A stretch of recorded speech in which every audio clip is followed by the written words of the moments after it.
Hello दोस्तों, नमस्कार। मैं डॉक्टर सुरेंद्र प्रसाद खंसली, ज्योतिष आचार्य। आज ज्योतिष की इस नई श्रृंखला में आप सभी लोगों का स्वागत करता हूं। दोस्तों, आज बात करेंगे हम तुला राशि की, लिब्रा साइन की। और लिब्रा साइन को ले चलते हैं 4-5 सालों में कैसे रहेगा आपके लिए, तो इसके बारे में आज चर्चा करते हैं। सबसे पहले मैं आपको ये बताना चाहूंगा कि लिब्रा साइन में जो गुरु का इस समय गोचर है वो अष्टम स्थान में है। कई तरह से परेशानियां भी उसमें आ रही हैं, इसमें कोई भी संदेह नहीं। और लिब्रा साइन के लिए मैं ये कहूंगा कि 12वें स्थान में केतु है, तो इस साल में कुछ ना कुछ जो है ट्रांसफर का इधर उधर जो होना, कई सारी चीजें में बदलाव आया हुआ है इस साल। तो सीधे हम चलते हैं कि बृहस्पति का जो अष्टम स्थान में गोचर है, अब ये मई 2025 से जो गुरु है वो चले जाएंगे ठीक आपके भाग्य स्थान में। तुला राशि से भाग्य स्थान में गुरु का गोचर हो जाएगा मई 2025 से, और ठीक 1 साल रहने वाले हैं, तो मई 2026 तक वहीं पर रहेंगे। तो तब तक गुरु आपके पंचम भाव में जब गोचर करेंगे तो क्या क्या होगा। सबसे पहले तो आपका भाग्य स्थान में वृद्धि होगी। कई तरह से आप संकोच कर रहे थे क्या होगा क्या नहीं होगा, तो कई तरह की चीजें सेट असाइड होंगी। और चंद्रमा जो आपकी राशि है उसी को देखेंगे तो बहुत मन मन जो है आपका खुश होगा। और मन को खुश होने का मतलब ये है, यदि मन प्रसन्न हो जाता है तो उससे आत्मबल बढ़ जाता है। और जब हमारा आत्मबल बढ़ेगा तो हमारे कार्यों में जो कार्य करने की हमारी कैपेबिलिटी है, और वो उसमें उसमें कई आगे हम चले जाते हैं, और उससे उससे हमारे कार्य भी अच्छे होते हैं, साथ साथ हमें संतुष्टि मिलती है। तो यदि हमें संतुष्टि मिलती है तो हम ये समझते हैं हमारा जीवन जो है साकार हो रहा है। उसमें हम लोगों के काम भी करते हैं, भलाई के काम भी करते हैं, कई सारी चीजें आ जाती हैं, सोशल काम भी करते हैं। जब मन खुश रहता है तो दूसरों की सहायता करने के लिए भी बहुत जी करता है। तो उसमें मन का और आत्मबल का अच्छा होना बहुत जरूरी है। ये आपके लिए 2 मई 2025 से और मई 2026 तक का जो ये समय है, जो ड्यूरेशन है, वो आपको इसी तरह से ये चीजें दे रहा है। साथ साथ में मैं कहूंगा जो पढ़ाई वाले बच्चे हैं और उनके लिए बहुत अच्छा है, और जो जो अपनी संतान की अब तक चिंता कर रहे थे पढ़ाई लिखाई के लिए, उनकी कोई भी अब चिंता करने की जरूरत नहीं। गुरु की दृष्टि सीधे पंचम भाव पे है, और पंचम भाव जो है हायर एजुकेशन का है। एक तो उन बच्चों के लिए बहुत अच्छा है जो हायर एजुकेशन में है और तुला राशि के। दूसरा उनके लिए अच्छा है जो पेरेंट्स हैं और अपने बच्चों की चिंता कर रहे हैं। तो जो मई 2025 से और मई 2026 का जो ये पीरियड होगा, ये बहुत अच्छा होगा आपको, और आपकी बच्चों पर भी ध्यान देंगे और बच्चे भी अपनी पढ़ाई पर ध्यान देंगे। हायर एजुकेशन वालों के लिए एक अच्छी राह मिल रही है और एक प्रोग्रेस दिख रही है। जो 1-5-9 का यह संयोग बन रहा है, 1-5-9 का जो संयोग बन रहा है, ये बहुत ही बेहद खूबसूरत है। वो आपकी जो है स्वास्थ्य को भी ठीक करेगा। दूसरा आपका जो बढ़ने के लिए जो आप प्लानिंग कर रहे हैं, जिस तरह से आप चल रहे हैं, उसमें भी बहुत अच्छी डायरेक्शन आपको मिल रही है। और साथ साथ में जो पिता का आशीर्वाद है, जो बड़ों का आशीर्वाद है, वो भी मिल रहे हैं। और आप जहां पर काम कर रहे हैं वहां पर भी आपको एक अच्छा सहयोग मिल रहा है, ये बहुत अच्छी बात है। तो ये सारी चीजें हैं, और ये इसमें आपकी दोस्ती भी बढ़ेगी, लोगों के साथ में अच्छी दोस्ती भी बढ़ेगी, और अच्छा समय आपका बीतेगा। ये आपका 2025 से 2026 तक है तुला राशि वालों के लिए। अब मैं कहूंगा कि जो 2026 है और 2027 है, जो मई 2026 से होगा और फिर 27 तक होगा, जो ये 1 साल का जो पीरियड होगा, ये कैसे रहेगा आपके लिए, तो इसके बारे में हम चर्चा ये करेंगे कि गुरु क्या करेंगे कि उसके बाद वो आपके आपके सीधे सीधे जो है दसम भाव में गोचर करेंगे। उस समय जो ये 2026 से 2027 का पीरियड होगा, उस समय गुरु आपके दसम स्थान में गोचर करेंगे, और वहां पर 4 अंक है, 4। तो 4 अंक में गुरु जो है उच्च के हो जाते हैं। जैसे कि मैंने पूर्ववत भी कहा हुआ है कि कोई भी ग्रह जब किसी राशि में उच्च के होते हैं तो उसमें जो रिजल्ट होता है वो 100% होता है। तो 100% आपके रिजल्ट अच्छे होने शुरू हो जाएंगे 2026 से 2027 में, जबकि गोचर करेंगे दसम स्थान में। आपकी कार्यशैली में बहुत अच्छा सुंदरतम एक बदलाव आएगा। साथ साथ में आपका आपका जो काम करने का ढंग है, उसके साथ साथ में आपके सोर्सेज और भी बढ़ेंगे कि किस तरह से कार्यशैली को आगे बढ़ाया जाए और उसमें किस तरह से इजाफा हो, ये आप सोचेंगे। दूसरा, उसके साथ साथ में चतुर्थ भाव में जो बृहस्पति की नजर होगी तो उसमें आपके सुख भाव की वृद्धि होगी। साथ साथ में आपके माता के साथ में भी अच्छा संबंध रहेगा, बढ़िया आप सेवा भी करेंगे, सारी चीजें अच्छी चलेंगे। तो ये है 2026 से 2027 का जो ये ड्यूरेशन होगा, ये आपके लिए अति उत्तम रहेगा। तुला राशि से दसम में जब जो है बृहस्पति का गोचर होगा तो ये एक नई ही शुरुआत आपके लिए होगी। और ये ठीक जो है 12 साल बाद ऐसी स्थिति आती है जबकि बृहस्पति अपनी किसी एक राशि में उच्च के होते हैं, और वह राशि है कर्क राशि। और कर्क राशि का मतलब है कि ठीक आपकी राशि से दसम स्थान, और ठीक आपकी राशि से दसम स्थान का मतलब है कि वहां पर बृहस्पति आएंगे और चंद्रमा वाली राशि में वहां पे 4 अंक वाली राशि के साथ में आएंगे, जो कि आपको बहुत ही शुभत्व प्रदान कर रहे हैं। इसको एक प्रकार से देखा जाए तो इसको एक राजयोग कहा जाता है, और राजयोग में हंस राजयोग कहा जाता है, क्योंकि चंद्रमा और वहां पर बृहस्पति है तो एक बहुत सुंदर योग वहां पर बन जाता है, जिससे आपकी नए कार्यों की शुरुआत होगी। नौकरी प्रमोशन भी हो सकते हैं, पिता का आशीर्वाद वहां से आपको मिलेगा, आपके सुख समृद्धि और के साधनों में वृद्धि होगी, और इससे माता की जो चिंता होगी वो दूर हो जाएगी, और आपका स्वास्थ्य संबंधी भी ठीक रहेगा, और शत्रु भी उस समय आपके नहीं पनपेंगे। तो ये बहुत अच्छी बात है। अब चलिए, मैं थोड़ी सी आपकी दशा और अंतरदशा पर भी डिपेंड करता है कि आपकी दशा और अंतरदशा उस समय कैसे चल रही है, ये भी डिपेंड करता है, क्योंकि कुंडली का जो लग्न होगा वो आपके पास है। कुंडली का लग्न क्या है, उसके बाद दशा और अंतरदशा, महादशा, और उसके बाद अंतरदशा, और फिर प्रत्यंतर दशा। प्रत्यंतर दशा का, महादशा का मतलब है एक प्रेसिडेंट, उसके बाद अंतरदशा का मतलब है सेक्रेटरी, और जो उसके बाद जो डिलीवर करने वाले पोस्टमैन वाली जो दशा है जिसे हम प्रत्यंतर दशा कहते हैं, वो बहुत ज्यादा इंपॉर्टेंट रोल अदा करती है कि किस समय, किस दिन और किस समय आपको वो चीज प्राप्त होनी है। ये बड़े इंपॉर्टेंट रोल अदा करेगी प्रत्यंतर दशा उस समय। तो चलिए अब फिर चलते हैं। तो यदि बृहस्पति को हम और आगे ले जाते हैं तो जो मई 2027 से और मई 2028, 27 से 28, मई 2027 से और मई 2028 का जो पीरियड होगा उस समय ठीक आपकी राशि जो तुला राशि से लाभ स्थान में बृहस्पति आ जाएंगे। और लाभ स्थान में बृहस्पति आने का मतलब है कि वहां पर 5 अंक है, आपके लाभ स्थान में 5 अंक है, वो सूर्य का स्थान है, साथ में बृहस्पति आएंगे। तो ये खूबसूरत वहां पर खूबसूरत घर में बृहस्पति का गोचर वहां पर होता है, जो कि आपके लिए बहुत अच्छी स्थिति में जा रहा है। अब ये इससे क्या होगा कि कई तरह की आपको लाभ होंगी, ट्रैवल से भी आपको हो सकती हैं, कई प्रकार से आपको लाभ में वृद्धि होगी, प्रमोशन भी हो सकता है, लेकिन थोड़ा सा स्वास्थ्य का उस समय ध्यान दे। अच्छा चलिए, अब उसके बाद जो अगला गोचर होगा 2028, मई 2028 से मई 2029, ये आपका होगा ठीक जो है 12वें स्थान में। 12वें स्थान में जब बृहस्पति जाएंगे तो थोड़ा सा स्वास्थ्य का भी ध्यान रखना पड़ेगा, और साथ साथ में खर्चे भी होंगे उस समय। खर्चे हालांकि आप धार्मिक कार्यों में करने वाले हैं, ये मुझे पता है, क्योंकि जो है तुला राशि का एक ऐसा इस तरह से है कि उन्होंने किसी कोने में एक ऐसा बना रखा है जिससे कि वो धार्मिक कार्यों में, मंदिरों में, सोसाइटीज में कहीं ना कहीं गरीबों को जो दान देना है वो उनका बिल्कुल स्पेसिफाई होता है उनकी लाइफ में कि ठीक है कुछ ना कुछ जो है जरूर दान देना है, कुछ ना कुछ जरूर ये करना, उसको भूलते नहीं हो। तो ये बहुत अच्छी बात है, और ये अच्छा मैं मानता भी हूँ उस चीज को। तो जब 12वें स्थान पे आपके राशि से 12वें स्थान में जाएंगे, जब वहां पर बृहस्पति, तो वहां पर जो है आप जरूर दानी बनेंगे, और आप जहां जहां पैसे खर्च करेंगे वो आपको दिखाई देता रहेगा, और उससे आपको संतुष्टि भी मिलेगी। सबसे अच्छी बात ये है।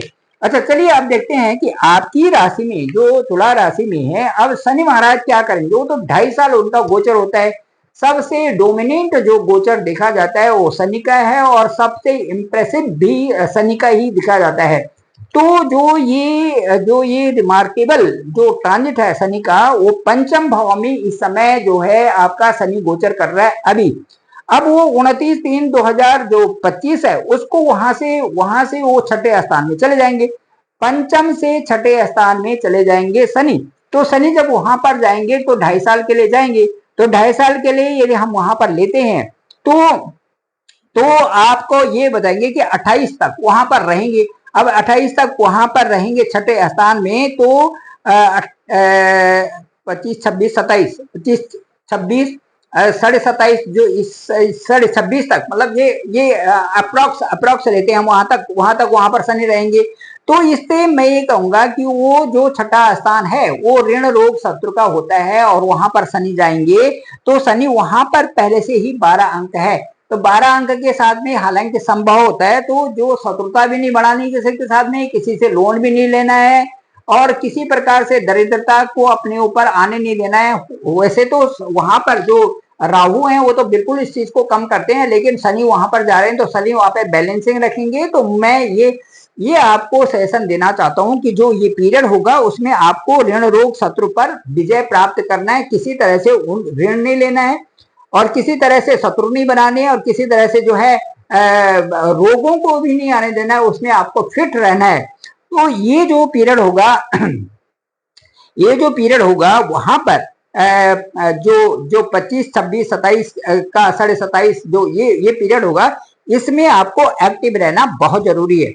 अब उसके बाद मैं बताऊंगा कि जो 28 से और 30 तक का जो शनि का गोचर होगा वो आपके 7th हाउस में होगा, और 7th हाउस में जो जो जो जो ये आपके जो 7th हाउस में शनि आ जाएंगे, उस समय ठीक तुला राशि से 7th हाउस में आ जाएंगे, और वहां पर जो शनि है वो नीच के हो जाएंगे, क्योंकि वहां पर एक अंक है, एक अंक में शनि जो है नीच के हो जाते हैं। तो नीच के हो जाते हैं तो पार्टनरशिप में थोड़ा विश्वास कम हो जाता है, पति पत्नी के थोड़े से आर्गुमेंट बनते हैं, छोटी छोटी चीजों में क्लेश होना, और इस तरह से कई सारी चीजों में वहां पर से वो आ जाता है। साथ साथ में वो नवम भाव को भी देखेंगे तो भाग्य में भी थोड़ी सी उतार चढ़ाव वाली स्थिति होती है। पेरेंट्स का भी, जो फादर का विशेष है, उनके साथ आर्गुमेंट किसी तरह से न करें तो ज्यादा अच्छा रहेगा।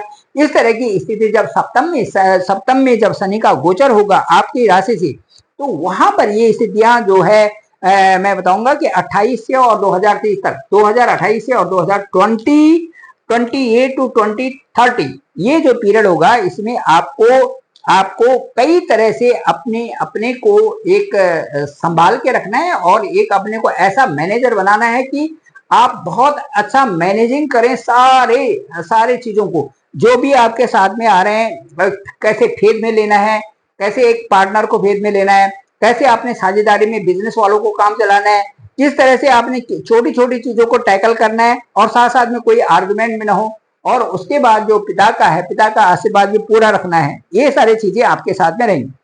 चलिए अब आगे यदि हम चलते हैं तो अब देखेंगे हम कि जो राहु है, राहु जो आपकी कुंडली में है, राहु इस समय राहु का गोचर हो रहा है, ठीक 6ठे स्थान में इस समय है। तो इस समय राहु का गोचर वहां पर है, तो जैसे आपको मैंने बताया था कि 1.5 साल के लिए राहु एक हाउस में रहते हैं और उसके बाद दूसरे हाउस में चले जाते हैं, लेकिन राहु का उल्टा चलना होता है। तो अभी 6ठे स्थान में है, तो राहु जो है 19 जून को, 19 मई को, मई के महीने में राहु वहां से गोचर करेंगे, ट्रांजिट करेंगे, और एक भाव पीछे आपके आ जाएंगे, वो आपके 5th हाउस में आ जाएंगे। तो 5th हाउस में जब राहु वहां पर आएंगे, तो यहाँ का जो होगा दिसंबर, ये मई 2025 से और दिसंबर 26 तक, तो ये जो स्थिति रहेगी, इसमें कई सारी चीजों पर प्रभाव पड़ने वाला है। जैसे एक एजुकेशन का, हायर एजुकेशन वहां पर देखते हैं, उसमें फर्क पड़ेगा, क्योंकि जो ये राहु हैं चालाक प्रवृत्ति के हैं, और ये कई सारी चीजों में बोलते हैं कि यार हो जाएगा कोई बात नहीं, क्या करना इतनी मेहनत, ये राहु की प्रवृत्ति है। इसलिए जो हो जाएगा इस पे विश्वास नहीं करना है, और लीव इट नहीं करना है, उसमें तो आपको डंका मार के वो चीज करनी है। जिधर बहाव है उसे रोकना है, और अपनी जो क्षमता है उसी तरफ चलना है। ये वहां पर रहेगा तब अच्छा रहेगा। जो संतान की पढ़ाई है उसमें भी थोड़ी सी बाधा आ सकती है, पेरेंट्स को थोड़ी चिंता हो सकती है।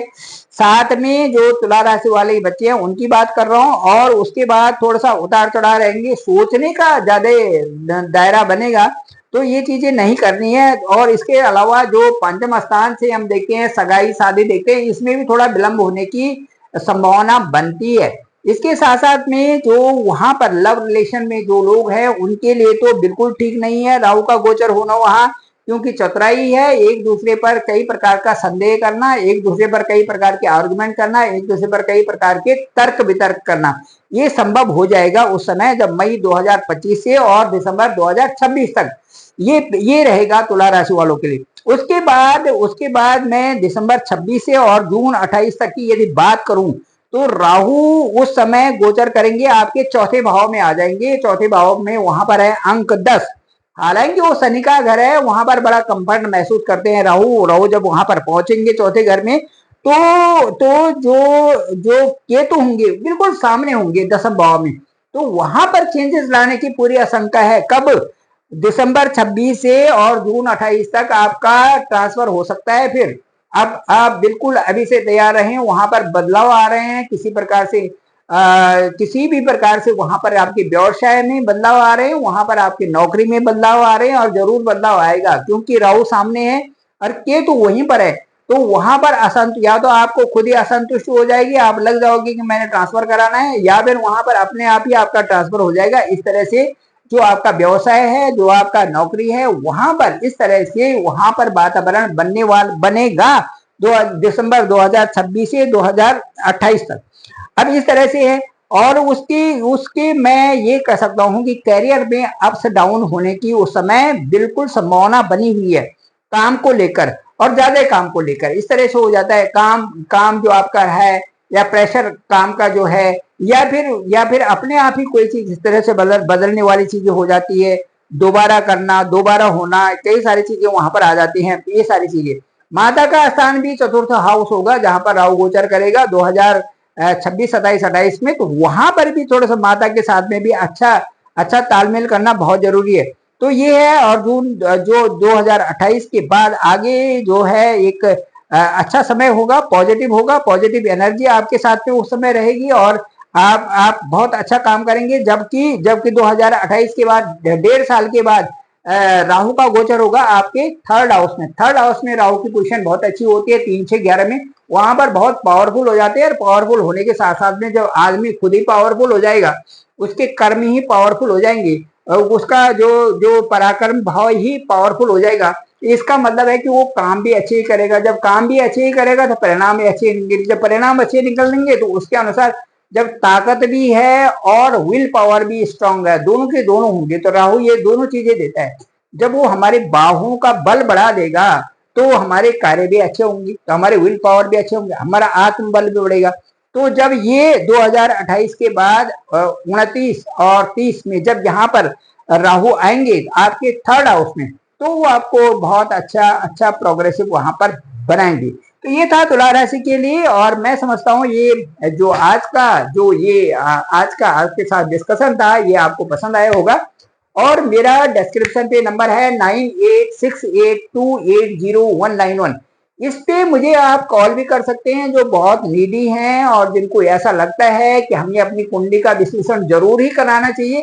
केवल वही लोग जो है मेरे से संपर्क कर सकते हैं। और इस नंबर पे 9868280191 और अपने हॉरोस्कोप को, अपनी कुंडली को मुझे भेजें, ताकि जाने कि वास्तव में जो आपकी ग्रह दशा चल रही है वो कैसी चल रही है, और आपकी जन्म कुंडली में कहां पर ग्रह गोचर कर रहे हैं, उनकी दशा और अंतरदशा क्या है, और अब जो ही समय ट्रांजिट है वो अपने आपस में क्या बोल रहा है, दोनों का विश्लेषण करेंगे और पूरा आकलन करके ये बताएंगे कि वास्तव में इन दोनों में कहां पर समानताएं और कहां पर विषमताएं हो रही हैं, और क्यों समय में इस प्रकार का चेंज आ गया है, जो कि ऐसी परिस्थितियां आ गई है। Thank you very much. आप सभी लोगों का धन्यवाद, आप सभी लोगों का आभार।